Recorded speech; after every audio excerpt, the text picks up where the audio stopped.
इस पूरे मुद्दे को थोड़ा गहराई से समझते हैं। राहुल गांधी की वोट चोरी वाली प्रेस कॉन्फ्रेंस की ये तस्वीर आपने जरूर देखी होगी, सोशल मीडिया पर बहुत वायरल हुई। इस फोटो में ऊपर लिखा है 1,250 वोट चोरी, नीचे लिखा है 5 तरह की वोट चोरी। क्या है ये 5 तरीके?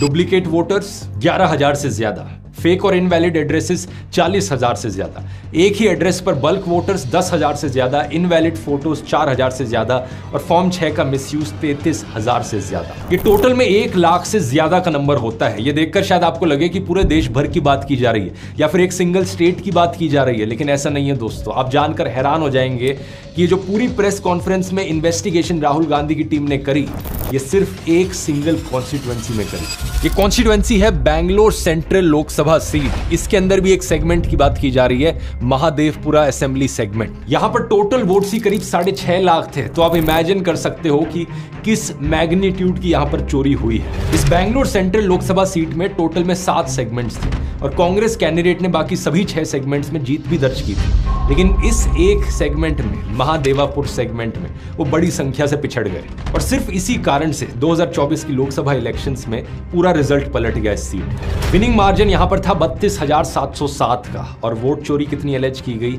1,250,000। इसका मतलब यह हुआ दोस्तों कि डेमोक्रेसी को हाईजैक किया जा चुका है। राहुल गांधी ने यह भी आरोप लगाया है कि 2024 की महाराष्ट्र असेंबली इलेक्शंस को भी कुछ इसी तरीके से चुरा लिया गया था। असल में यह बात पहले भी उठी थी दोस्तों। आप ये 16 जनवरी का न्यूज आर्टिकल देख सकते हैं। देश भर में लोकसभा की इलेक्शंस और महाराष्ट्र में असेंबली इलेक्शंस सिर्फ कुछ ही महीने के गैप में हुए थे, लेकिन जितने वोटर्स ने लोकसभा की इलेक्शन में वोट दिया और जितने वोटर्स ने महाराष्ट्र की स्टेट इलेक्शंस में वोट दिया, उसमें एक बहुत बड़ा अंतर है। स्टेट इलेक्शंस में अचानक से 1 करोड़ नए वोटर्स जुड़ गए। केवल 5-6 महीने में 1 करोड़ नए वोटर्स। ऐसा कैसे हो सकता है? इतने वोटर्स तो 5 साल में भी नहीं जुड़े। 1 करोड़ नए वोटर विधानसभा में वोट करते हैं, लोकसभा में नहीं किया, विधानसभा में किया। राहुल गांधी ने उस समय भी कहा था कि सीसीटीवी फुटेज देना और वोटर लिस्ट देना इलेक्शन कमीशन का फर्ज है, लेकिन अब 20 जून का ये न्यूज आर्टिकल देखिए। इलेक्शन कमीशन ने पोलिंग ऑफिसर्स को कहा कि चुनाव के 45 दिन बाद सीसीटीवी फुटेज को डिस्ट्रॉय कर सकते हो। जब इंडिया टुडे ने आरटीआई फाइल करके पूछा कि इसके पीछे क्या कारण है, ऐसा क्यों करना चाहते हो, तो इलेक्शन कमीशन ने कारण बताने से मना कर दिया। इन्होंने कहा कि मैटर सब जुडिस है, जबकि 2017 में सेंट्रल इंफॉर्मेशन कमीशन ने